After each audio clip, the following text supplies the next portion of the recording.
시작. 할렐루야. 하나님 감사합니다. 지난 한 해 동안에 하나님께서 우리 교회와 교우들과 함께 하신 거 정말 감사드리고, 또 앞으로 계속 영원히 하나님께서 우리와 동행해 줄 줄로 믿습니다. 올해는 배추 농사가 풍년을 이루었습니다. 여러분 화면에 보십시오. 이렇게 잘 열렸습니다. 배추 한 포기가 얼마나 크고 속이 꽉 찼는지, 몇 년 전에 날이 흐려가지고 배추가 막 제대로 속이 안 연걸었을 때를 생각하면 너무너무 감사하고, 참 풍년이다, 이런 생각을 합니다. 그런데 풍년이지만 농부들은 울상을 짓고 슬퍼하고 있습니다. 너무 많은 농가가 배추를 심었고, 거기에다가 한 포기 한 포기가 예전에 두 포기 포근되니까 오히려 배추값이 폭락해서 최고 좋은 극상품 배추가 500원까지, 한 포기에 500원까지 떨어지기도 했습니다. 거두어들이는 인건비도 안 나오니까 밭을 갈아엎어버리는 지경까지 됐습니다. TV 뉴스에 트랙터로 그 아까운 배추를 막 갈아엎습니다. 농부들이 요만한 씨를 뿌릴 때부터 생각하면 자식처럼 키웠을 텐데 그걸 막 그냥 팍팍팍 갈아엎는데 저의 마음도 찢어지고, 어떤 농부는 뒤돌아서서 눈물을 닦는 것을 장면으로 비추어지기도 했습니다. 참 마음이 안타까웠습니다. 이런 현상을 풍년의 역설이다, 이렇게 말합니다. 사랑하는 여러분, 그런데 이런 현상이 배추 농사에만 있을까요? 아닙니다. 우리의 신앙에도 있습니다. 하나님이 복을 주셔서 우리의 삶이 풍성하고 넉넉해졌습니다. 지난주 중에 제가 검색해 보았더니 올해 현재, 지난주 현재 우리나라의 1인당 국민소득이 31,950달러를 돌파했습니다. 소위 3만 불 시대가, 3만 2천 불 시대가 이제 돌입이 된 것입니다. 얼마나 감사합니까? 할렐루야. 그러면 우리가 하나님 앞에 감사하고 하나님을 잘 섬기는 신앙이 되는 것이 당연하겠지요? 더 많이 예배하고 싶어져야 되고, 왜? 복 주신 하나님께 감사해서 더 많이 예배 드리고 싶고, 더 많이 기도해야 되고, 더 많이 봉사하고, 더 많이 선교해야 되는 것이 당연합니다. 그런데 아닙니다. 우리나라가 풍성한 나라가 된 이후로 점점 교회가 모이기를 폐해가고 있습니다. 기도하기를 게을러합니다. 예배 드리기를 싫어합니다. 일주일에 한 번 예배 드려주는 겁니다. 이제 한국교회는 점점 힘을 잃어가고 있습니다. 그 속에 우리 교회도 있습니다. 한국교회가 처한 현실, 우리가 처한 현실이 바로 풍년의 역설인 것입니다. 요한계시록에 나오는 라오디게아 교회가 그랬습니다. 라오디게아 지역은 목축업과 무역이 발달돼서 당시 부유한 지역이었습니다. 그곳에서 생산되는 양털로 특별히 검은 양모가 유명했습니다. 검은 양털, 아주 비싼 값에 팔렸습니다. 자기들도 검은 양모로 옷을 해 입었습니다. 또한 그 지역에 안약을 생산하는 의학이 발달되어 있습니다. 의학이 다 연고 같은 거를 잘 만들어냈지요. 자기들 나름대로는 수준이 있다고 생각을 했습니다. 그런데 요한계시록 3장 17절 이하에 보게 되면 주님이 그들을 이렇게 말씀하십니다. 내가 말하기를 나는 부자라 부요해서 부족한 것이 없다라고 말하지만 너의 곤고한 것과 가련한 것과 가난한 것과 눈이 먼 것과 벌거벗은 것을 너희가 알지 못하는도다. 자기들 스스로는 부자라고 하는데 주님 보시기에는 곤고하고 가난하고 그리고 가련하고 눈이 멀었다 이 말입니다. 자기들이 벌거벗은 것을 보지 못합니다. 그러면서 말씀하시기를 내가 너희를 권하노니 내게서 불로 연단한 금을 사서, 금은 믿음을 말합니다. 믿음을 사라. 그래서 진짜 부요하게 하고 흰 옷을 입어서 벌거벗은 수치를 보이지 않게 하고 영적인 옷이지요. 그리고 안약을 사서 눈에 발라 보게 하라. 물은 내가 사랑하는 자를 책망하여 징계하노니 그러므로 너가 열심을 내라 회개하라 이렇게 말씀하셨습니다. 하나님이 그렇게 풍성한 복을 주셨는데 신앙은 미지근해서 뜨겁지도 않고 차지도 아니한 그런 상태였습니다. 그래서 주님은 그들에게 열심을 내라고 회개하라고 책망을 하고 있는 것입니다. 라오디게아 교회 역시 풍년의 역설입니다. 사랑하는 성도 여러분, 오늘은 추수감사주일입니다. 지난 한 해를 돌아보게 되면 그래도 우리는 풍년의 복을 받고 살았습니다. 개인적인 차이는 물론 있겠습니다만은 때로 힘들고 슬픈 현실들이 왜 없었겠습니까? 소위 먹고 사는 문제 때문에, 돈 때문에 이리 뛰고 저리 뛰고 사느라고 힘에 겨웠을 것입니다. 때로는 너무 삶의 무게가 힘들어서 모든 것을 다 포기하고 싶었을 적도 왜 없었겠습니까? 그럼에도 불구하고 우리는 감사할 일이 더 많은 풍년의 삶을 살았음을 알아야 합니다. 돌아보면 마음껏 먹을 수 있었습니다. 너무 먹었습니다. 건강하게 살던 한 해였습니다. 하나님이 함께 하셔서 이 청풍명월의 고장 이 충청도 좋은 일기를 주셔서 자연재해 없이 우리는 행복한 나날을 살아왔습니다. 오늘 1층 로비에 아주 노랗게 물든 은행잎들을 낙엽을 깔아서 놓았습니다. 기분 좋으셨습니까? 사실 낙엽을 밟을 수 있는 여유가 없지요. 왜 깔았는가 하면 교우들에게 짧은 시간이지만 낙엽을 깔아놓았네 하는 즐거움과 기쁨을 선물하고 싶은 것이 첫 번째 이유였습니다. 또 하나의 이유가 있다면 여러분, 해마다 그렇게 노랗고 예쁘게 단풍이 드는 것은 아닙니다. 내년 가을에 이렇게 노랗게 은행잎이 물들이라고 우리는 확신하지 못합니다. 적당한 일기와 기후가 잘 맞아야지만 이렇게 이쁘게 나오고 비가 오지 않고 날씨가 좋지 않으면 거무틱틱한 게 나무에서 말라 비틀어가지고 떨어지지도 않고 아주 추하게 단풍이 지나가 버릴 때가 많습니다.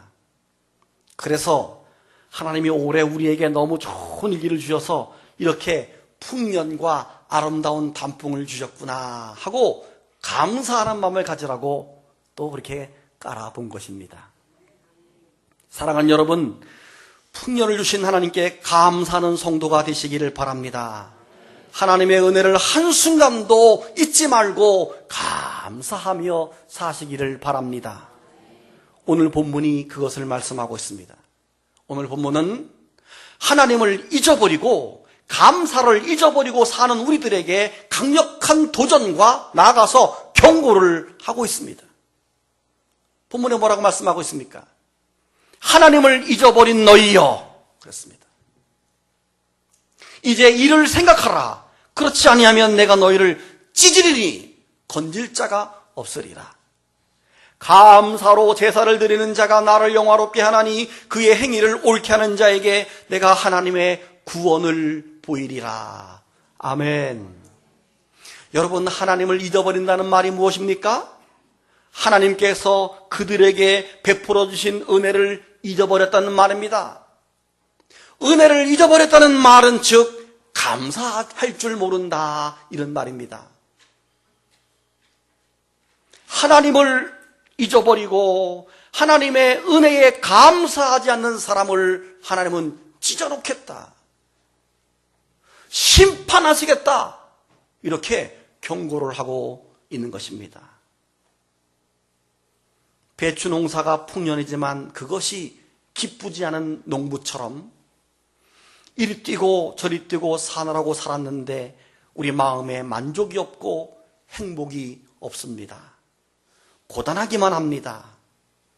버는 것 같은데 벌어도 행복하지 않습니다. 왜 그렇습니까? 하나님을 잊어버렸기 때문입니다. 더 많이 벌어보십시오. 하나님이 마음에 계시지 않는 한 절대 행복하지 않을 겁니다. 그러면 어떤 사람이 하나님께 영광을 돌린다고 말했나요? 감사로 제사를 드리는 자가 하나님을 영화롭게 하는 것이라고 오늘 성경은 말했습니다. 감사하는 자가 하나님을 영화롭게 하고 하나님께 영광을 돌리는 사람이라고 말했어요. 하나님은 이스라엘 백성들에게 3대 절기까지 지정해 주시면서 감사라고 말씀하셨습니다. 출애굽기 23장을 보면 너는 매년 3번 내게 절기를 지켜라 그랬습니다. 너는 무교병의 절기를 지켜라. 내가 내게 명령한 대로 아비벌의 정한 때에 1해 동안 무교병을 먹을지니 이는 그 달에 내가 애굽에서 나왔음이라. 빈손으로 내 앞에 나오지 말지니라. 맥추절을 지켜라. 이는 내가 수고하여 밭에 뿌린 것에 첫 열매를 거둠이니라. 수장절을 지켜라. 이는 내가 수고하여 이룬 것을 연말에 밭에서부터 거두어 저장함이니라. 내 모든 남자는 매년 3번씩 주 여호와께 보일지니라. 무교병의 절기는 즉 6월절입니다.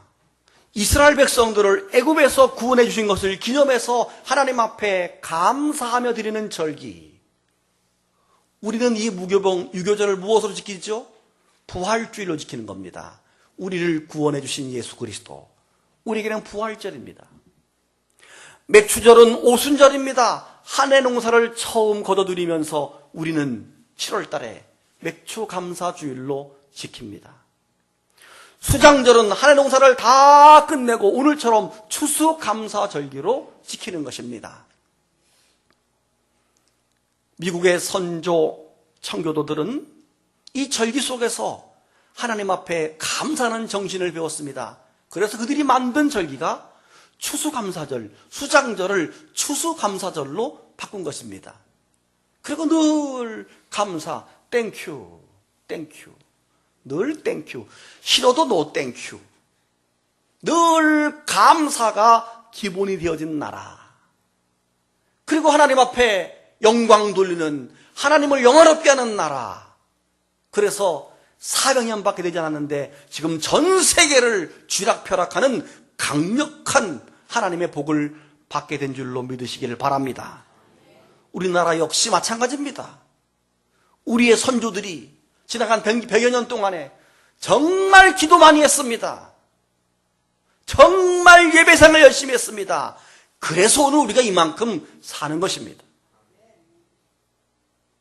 오늘 우리가 잘해야 우리 후대가 또 그런 복을 받겠지요.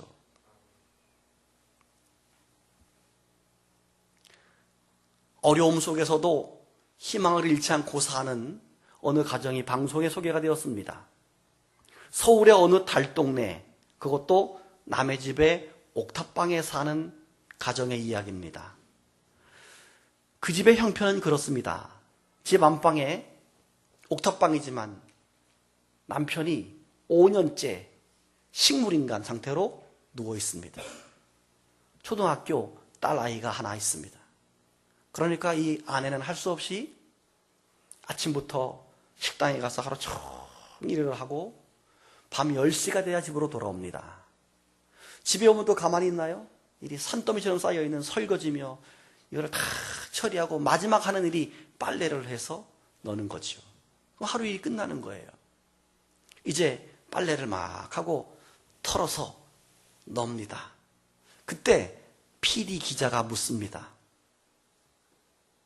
언제 행복하시죠? 이렇게 물었어요.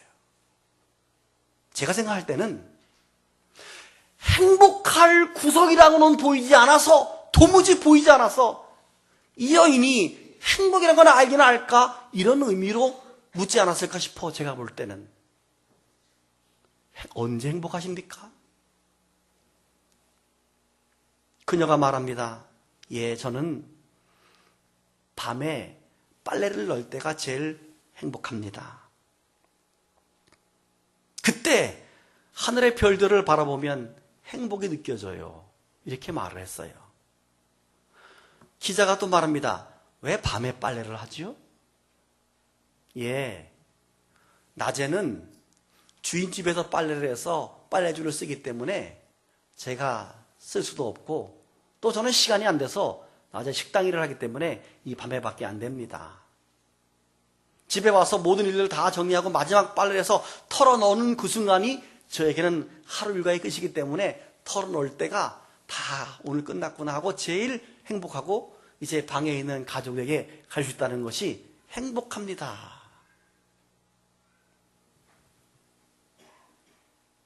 그 말을 할 때 그녀의 눈에서는 밤하늘의 별보다 더 빛난 별이 그녀의 눈 속에 반짝이고 있었습니다. 그녀의 남편은 5년 동안 식물인간, 자기는 하루 종일 일을 해요. 그러나 그 딸아이는 또 그 아빠에게 뽀뽀하고 입을 맞추면서 아빠의 다리를 주물러주고 그렇게 삽니다.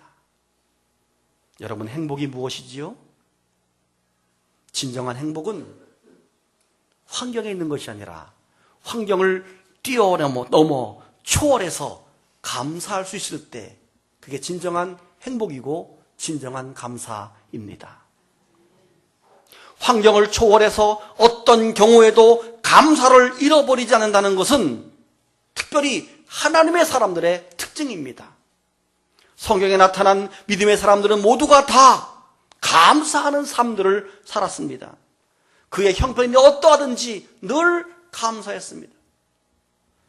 다윗이 그렇게 하지 않았습니까? 다윗은 감사의 삶을 살았습니다.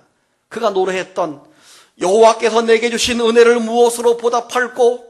내가 구원의 잔을 들고 여호와 이름을 부르리라.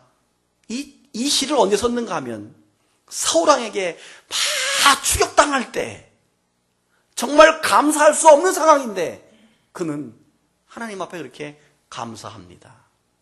그래서 다윗이 위대한 겁니다. 다니엘도 그렇게 하지 않았습니까? 다니엘이 이런 말을 합니다. 전에 행하던 대로 하루에 3번씩 무릎을 꿇고 기도하며 그 하나님께 감사하였더라. 이때가 어떤 때입니까?